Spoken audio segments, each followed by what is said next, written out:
Welcome back. Ready to dive in. This time, we're trading the usual headlines for something a bit more personal.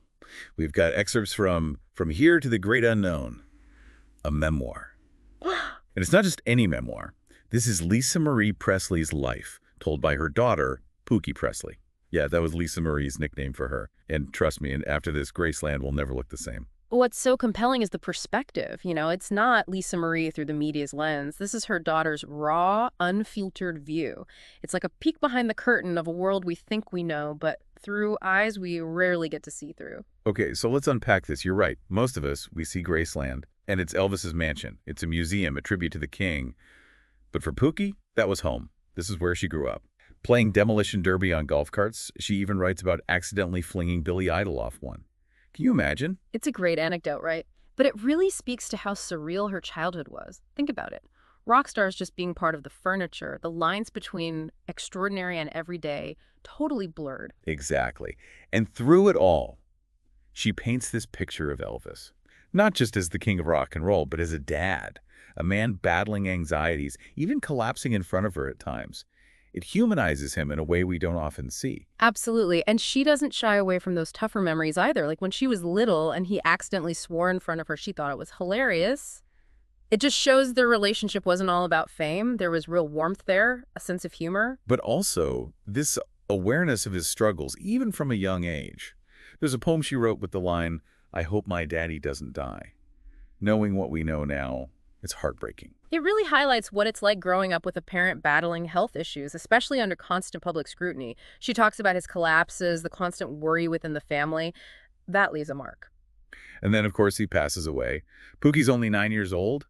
She describes it as utter chaos, people grabbing Elvis's belongings before he was even gone. I mean, it's hard to fathom that kind of loss, especially with the whole world grieving alongside you. Imagine being 9, dealing with such a personal loss, but then also witnessing this global outpouring of grief. It's no wonder she felt like, in her words, her life as she knew it was completely over. And it doesn't get any easier. Her mom sends her out to boarding school. She experiments with drugs, starts a relationship her mom isn't happy about.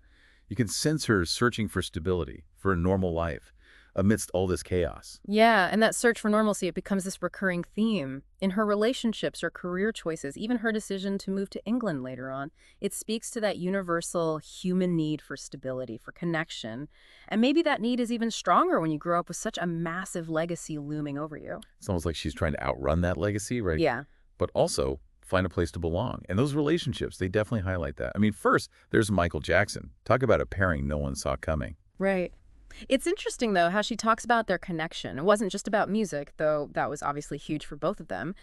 They really connected over growing up in the public eye, the isolation of fame, even their love for theme parks. It's kind of sweet, actually. Yeah, it's like they found comfort in each other's otherness. Two Yeah. people who understood the pressures, the weight of those legacies. Exactly. But even with that shared understanding, there were still those complexities, those conflicts that they brought to the table. Like how Priscilla, Pookie's mom, wasn't thrilled about Michael. Yeah, she was really uncomfortable with him. And the fact that Michael was enamored with Priscilla, even calling her Mimi because she reminded him of Elvis, it adds this whole other layer, like the personal and the legendary. They're constantly overlapping in their lives. Almost Shakespearean, wouldn't you say? And talk about pressure, secret weddings, paparazzi everywhere, needing security just to buy groceries. That sounds exhausting. It really shows you how isolating fame can be, even when you're experiencing it with someone who gets it.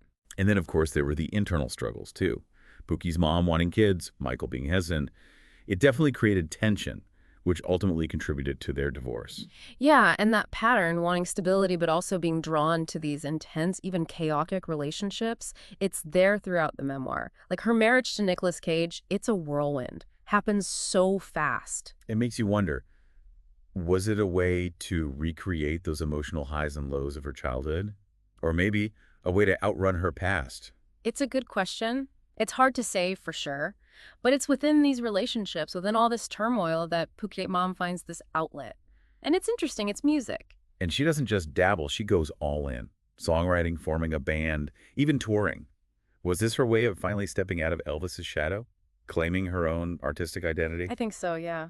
But the music industry, it's tough, even without being Elvis Presley's daughter.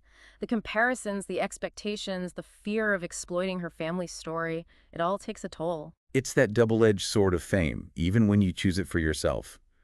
And she's dealing with all of this while being a mom.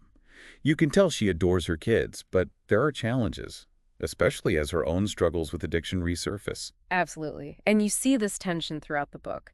Pookie describes these happy moments of family life at their home in Hidden Hills. Playing in the garden, holiday celebrations, their mom singing them lullabies.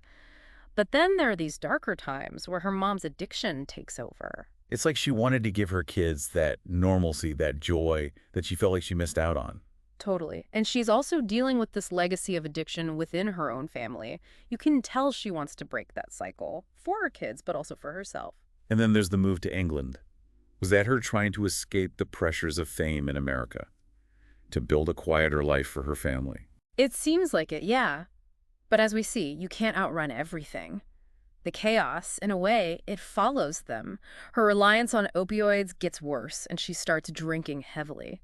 It's during this time that Pookie herself starts experimenting with drugs. It's like she's caught in the pull of her mom's addiction. It's a rough cycle to see. But even while she's dealing with her own stuff, Pookie, she's trying to keep things normal for her younger siblings. She even comes up with a plan to get her mom back to the States for rehab. Charters an RV, takes charge when it seems like nobody else will. It shows you how strong she is, how resilient. Even with her own demons, she's stepping up for her family. The love's definitely there. You can feel it. And in the middle of all this, there's Ben, Pookie's younger brother. Yeah, Ben. He seems like this really sensitive soul. The book describes him as almost a reincarnation of Elvis, like in looks, in his mannerisms. You really get this sense that the Presley legacy, it weighed heavily on him. Absolutely. It's like he absorbed all the pain around him. You know, his mom's struggles, those expectations everyone had. And he carried it all as his own. It really makes you think about how family dynamics, they can have such a ripple effect, even generations later. And tragically, he turns to substances to cope, which ultimately leads to his death way too young. It's heartbreaking. This is a turning point in the memoir. It's like losing Ben forces Pookie to face her own mortality, you know? And just the fragility of life. It shifts the whole focus. It's not just about Pookie's struggles anymore. It becomes this deep exploration of grief, of reflection. She's wrestling with this rawness of loss, the what-ifs, and how our choices impact the people we love. It's a heavy realization that life can change in an instant, and sometimes we're left picking up the pieces long after. That's life, right? But even in the midst of this profound grief, there are these flickers of hope. For sure.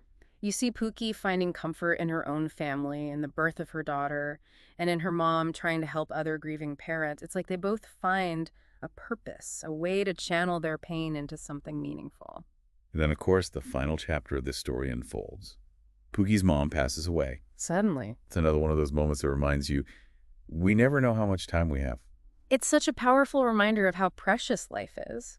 But it also makes you think about cherishing the time we do have.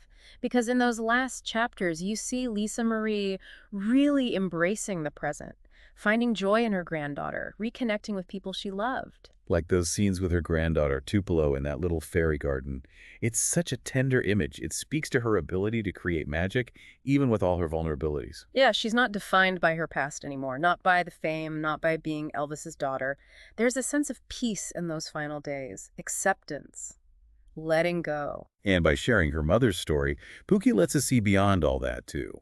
Beyond the headlines, the scandals, the labels, we're left with this portrait of a woman who loved fiercely, who struggled, but ultimately found some peace in the chaos. It reminds you that behind every big name, there's a real person navigating life just like the rest of us. It's about love, loss, searching for meaning. Those things connect us all. Pookie's story is a testament to being vulnerable, to the ups and downs of family, and just how strong the human spirit can be. It's a good reminder that everyone has a story. And sometimes the most